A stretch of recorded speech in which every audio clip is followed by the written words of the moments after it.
Welcome back to Whimsical Farm. This is the 30th day of May, and this month is pretty much done. So we're going to be starting off with June 1st with some new plants out here, but we wanted to show you the progress that we've made so far. You can see the climbing roses. They're doing great.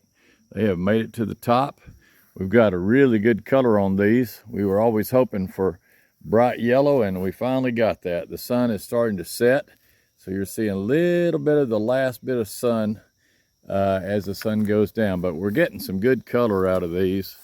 I'm real happy with them. There's a few in there that are getting ready to bloom, some that are on their way out, but they look beautiful. This side has made it almost to the top too. So let's go inside the garden and have a look. Welcome to the Garden of Weeding. And if you got a garden and you got good rich soil, you're going to be doing some weeding. So what we do, and a lot of people are starting to do now, is to use this nice black cover. This first bed here is a grape that we lost. We'll be replanting that soon. I've got a surprise for you on that. These nice pink roses are starting to bring on some fresh growth. My wife has finished this bed. It's in good shape now. She's got what looks like some pepper plants there. This bed is still lacks a little. And we're going to come on around. She has planted this out, and we'll be putting chips in this. She's got a bunch of beautiful flowers there. There's some Bermuda, but I will come in with a big pile of chips and finish them off. So she's got her some new petunias in that bed, got it cleaned up good. Roses have been deadheaded. All the dead ones are gone, and just a few left. I want to point out her rock garden again because that thing is really beautiful. She has done so much work. You can see a fish is laying there dead on the beach. He's waiting on water, and we'll probably get that in this week sometime. But she has really done a lot of work. That's a lot of heavy rock, and she's been working to get the that black fabric underneath it. So continuing on in the garden, the first bed we come to that's inboard in the garden is watermelons, and you can see I left the bridge in place. We have almost no place to sit. She's taken all the tables into her little greenhouse, so this is our only horizontal surface other than a tea table over in the corner. But this makes a nice little place to set a few tools, do a little wiring. Let's see what else we got going. She's done a fantastic job of cleaning a lot of these beds up, and she's been using her new DR mower to get this cleaned up. This bed is going to be okra, and it's finally all cleaned out and got some chips. We'll be putting okra on it soon. This is one of her new beds, and she built this apparatus. It's a special netting. The purpose of this netting is to try to keep down our flies that turn into stink bugs, squash bugs. So they come in as a moth or a flying insect, and then they start laying eggs like crazy. About 2,000 yards from our home, we've got a big field of squash plants, commercial, and they spray some god-awful poison on those and replant every 2 weeks, and so all the bugs come flying over here to us. And we are trying to run organic, so we just can't have that. You cannot be in here putting a bunch of poison, and you can't leave them out in the open because those squash beetles, even if you come out here with Dawn and a vacuum cleaner and all those tips, in Arkansas, you got to have it covered up. So let's take a look over here what else we got going. Asparagus is still doing good. It is 6 feet tall. She's just letting it go wild right now. This is another little change that we made. Let me back up and show you this. I have put a metal roof over our tomato buckets. So you see the buckets there, and she cut some kind of ironwood, long sticks, slid them up underneath. You can see I got a sprayer there spraying, and what it's doing, we're doing a little test to see where I drill the holes through to see how many of those are dripping. So far, it's doing really good. We've got the red sheet metal facing down, and we've got some white sheet metal up on the top. So the purpose of all this is to try to give these tomato plants some relief this year. Instead of having it come up, sun hitting them at 8, 9 o'clock in the morning, we wanted to give them that first few hours partial sun, no full blinding white sunshine on the tomatoes until about say 12:30, 1 o'clock, they'll start picking up a little bit. This also gives us a little bit of a shady area to work to do some garden maintenance stuff. Now, another thing my wife suggested, she can see she got her pond full, and fish are sleeping right now. We added a stick onto this post, just an oak board, and drilled some holes and ran a wire. And the wire runs across, and makes it all the way over here to this structure that we're gonna have all these tomato plants. So my goal is this year, we will bring that nice vine. He will come right over to this fancy tie point, right there. And when he gets to this point, I'm gonna turn him to the left and to the right. He'll make a T. And then we will allow just enough vines to come down to help shade these tomatoes. Because last year, I mean, it was brutal. We had 100-degree temperature for about 2 or 3 weeks, and it was so rough on tomatoes. She's got this area looking really good. She's got the roses trimmed up, and you can see there the grapevines. They're getting ready to take over the arbor, which will really be neat. This will be the first year that we let them go ahead and cross over. I'm gonna let some of these small runners go across and make us a nice, where you see nothing but sunshine here. This will be nice canopy of grapes. Maybe some of them will even hang down where we can snack on some grapes. She also has in this corner something else that's kind of shady. She's got, I don't see any blooms on it right now, but this honeysuckle is kind of a purple honeysuckle, and it's very pretty. We've got our dish here for the fried chicken. Still working on growing it out in the backyard. It won't be long, we'll have some chicken. It will probably be smoked on the smoker since we've gone carnivore. Got this area cleaned up. It has some black fabric in it, and the goal this year is to fill that up with some nice gravel. And she wants to go ahead and concrete that in and then put some pea gravel on top of it and wash it down when it's partially dried so it has that nice look to it. So we want to check these tomatoes out one more time, and you can see we've got rain coming down pretty much from every drilled hole.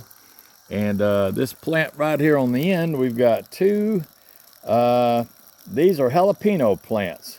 And we lost one, but the other two are looking good. I'm gonna go ahead and shut this water off because we don't need to.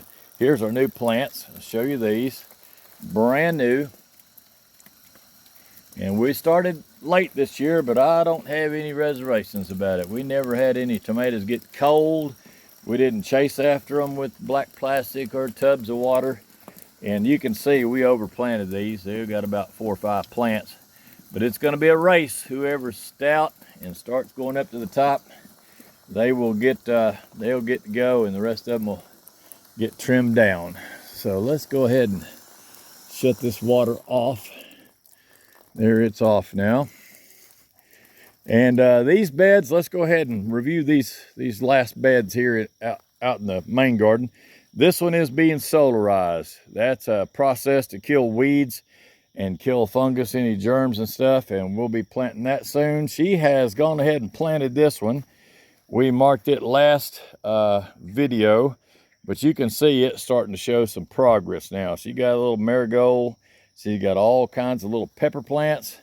And I came in with my chips. You know me, I really believe in chips. Those chips do a fantastic job of moderating your temperature and holding some moisture. You don't want that black fabric to be exposed to the sunshine because it just gets way too hot. So let's go out and look at the girl section of the garden. She's been doing a lot of work out here. We've been doing this a little at a time while we're doing a bunch of other projects. But you can see now she's got this bed. It was all black plastic last time.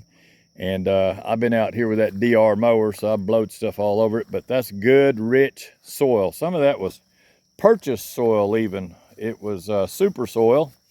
And then she added some rabbit manure to it. I've got a little black plastic here. She added some rabbit manure to it and some other things, a little bit of peat moss. That's some super good soil. She has her tomato buckets. They're all cleaned up pretty decent and got really nice tomato plants starting to come up on those. I'm excited this year to see how she does. She's got a plant pretty much in every bucket now, I guess. There's one going. There's another one going. She's got her strawberries over here.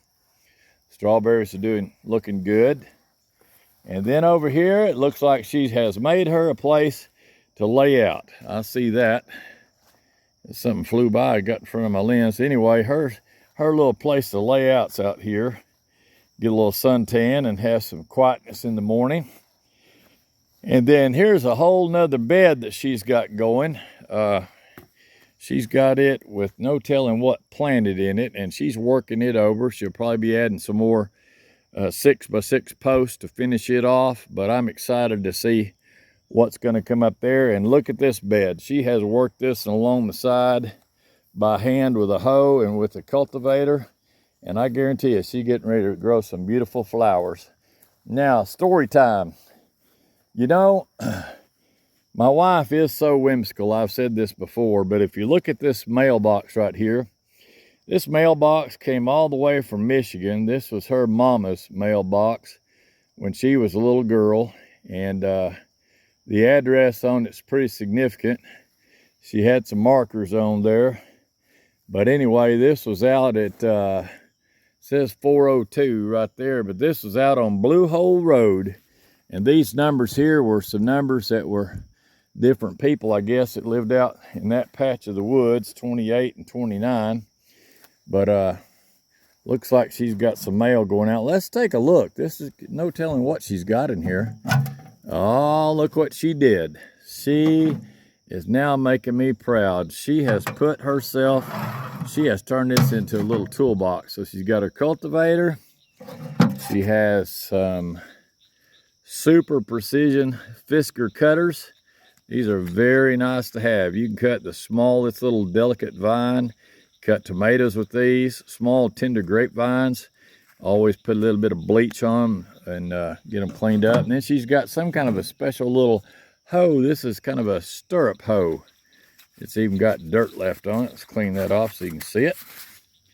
There's her little stirrup hoe. You can see how that works. Let's see. Get down here on the ground so I can show it. If you had a weed right there, you could take that and run and get right underneath the weed. You gotta be careful because she's liable to have stuff planted out here. But anyway, there's her little stirrup hoe. That's a real handy little tool for doing some delicate weeding where you want to leave the dirt in place. So that's her little secret toolbox in the garden. Waterproof, old mailbox. Here's her water setup that she's got. Good Lord, she got water going every which way. She's got one going to feed her in the back, one going to feed her in the front, one for a water hose here. This is just for a regular water hose. And then one right here she can use to put a bucket underneath and catch water for the rabbits. So let's take a look and see if we've got any rabbits left out here. I got my guard dog. He's out here. Kaiser, what you doing, buddy? Oh, he's going to go check. Go check. Go ahead, buddy. It's okay. Go check. See if there's a bad guy there. Good boy. He's going to go check. He's got to check. All right, just his girlfriend found a toy. All right, let's check on this little rabbit. See what she's doing. That little rabbit right there is pregnant. She's going to have a sack of pups. It won't take long. There'll be little baby rabbits in there. These quail, they're nice and quiet. They're getting ready to bed down for the night.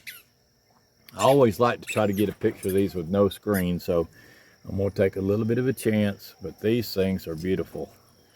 I love these little quail. They're real pretty little birds.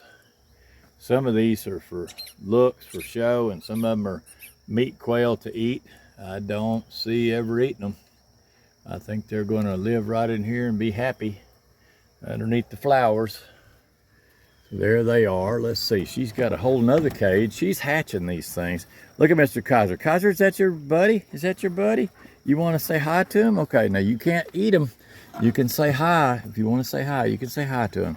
Don't let him get out, though. You want to say hi? You can say hi to him. You have to be sweet now. You have to be sweet. Yeah, you just get up there and say hi. Now be nice. Be nice, Kaiser. Don't taste the rabbit. Just say hi.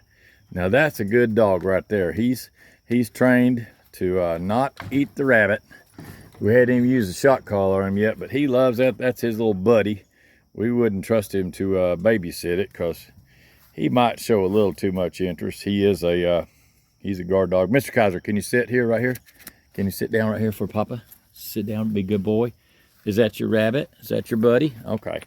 He said, yep, Papa, that's my buddy. That's my buddy. Let's see about these quail, okay? Another little batch of quail. Don't let them get out. We got to watch them. Oh my goodness, look at those things. Those things are everywhere. There's some even laying in the feeder. Get back, boy. Mr. Walther's coming to check out the quail birds. They're cute little quail. Look at them. Boy, they are so cute. Now that's another source of fertilizer for the garden, because they are really putting out the bird poo, and it's going in this. Let me show you how we set this up. This is a very handy device. We took an old stock tank. You can see that stock tank there. And we did what the Germans do, the Hugel snort. It's got a funny term, but it's basically a bunch of rotted limbs. And you put those limbs in there, a little bit of dirt, a little bit of poo on top for nitrogen. And I bought some worms. So we've got some special night crawlers in there and some special red worms that are really built for eating that manure and taking it down to worm castings, the next step down. Come here, Mr. Hey, Walter, come here, buddy. What you doing? There's another big old black German Shepherd. Walter, come over here, let's go out. So anyway, we just wanted to say thank you very much to coming and visiting with us today here. Let's check the temperature before we get out of here. We're praying for rain because it is definitely getting dry. Yeah, the temperature's good today. We keep it about 70 in the garden all the time. And we got that one last picture of the volunteer sunflower, just a single unit, but he is going strong. He definitely made it to 8 feet.